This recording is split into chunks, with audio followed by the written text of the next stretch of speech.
अध्यक्ष जी, किसी भी देश की विदेश नीति अपने में कोई स्वतंत्र नीति नहीं होती, वरन वह किसी देश की आंतरिक नीति को स्पष्ट करती है।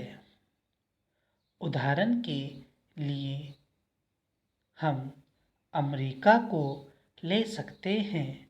उसने अपने यहाँ अधिक अन्न पैदा किया और जब उसके पास फालतू अनाज बच गया तब वह अपने बकाया अनाज की बिक्री के लिए ऐसे देशों की तलाश करने लगा जो उधार पर माल ले सकते हों। किंतु हमारी आंतरिक नीति ने यह तय किया कि खर्चीले ढंग से सरकार चलाएंगे और विदेशी मुद्रा की कोई राशि हमारे पास नहीं बचेगी। हमने कर भी लगा दिए और मुद्रा प्रसार भी कर दिया। कुछ संकट पड़ने के बाद इस बात की आवश्यकता को नहीं समझा कि उस पैसे का कहीं अनियंत्रित उपयोग कर सके। श्रीमान, मुझे माननीय प्रधानमंत्री जी के इस कथन पर दुख होता है कि दुनिया की अमीर और गरीब देशों का अंतर लगातार बढ़ता जा रहा है।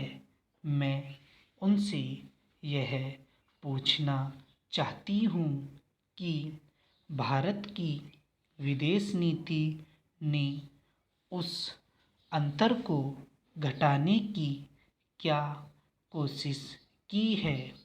क्या भारत सरकार ने कभी दुनिया की पंचायत में यह कहने की हिम्मत की है कि बालिग मत अधिकार के आधार पर यूएनओ का चुनाव होकर एक संसद बनाई जाए? और क्या आप में यह देखने की हिम्मत है कि फौज के हिसाब से कर लगाकर एक विकास का खाता खोल दिया जाए?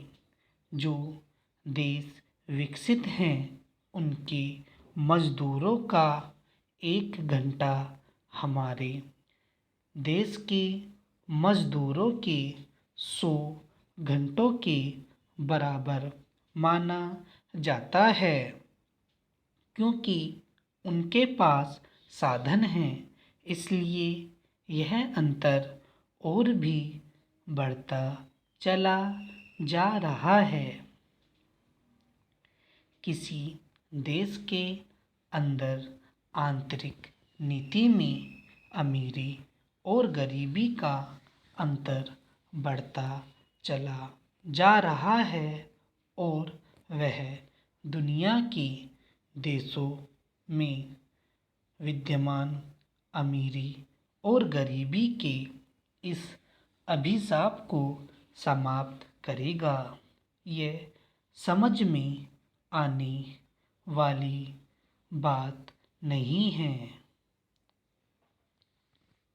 अब मैं आपका ध्यान एक और बात की ओर दिलाना चाहता हूँ। पूर्वी जर्मन को मान्यता देते हमें परेशानी होती है, इसलिए कि शायद पश्चिमी जर्मनी को बुरा लगे, लेकिन पश्चिमी जर्मनी ने तो अपनी रक्षा का भार दूसरों पर छोड़ दिया है। उसने अपनी पूरी शक्ति इस बात पर लगा दी कि अधिक से अधिक उत्पादन किया जाए।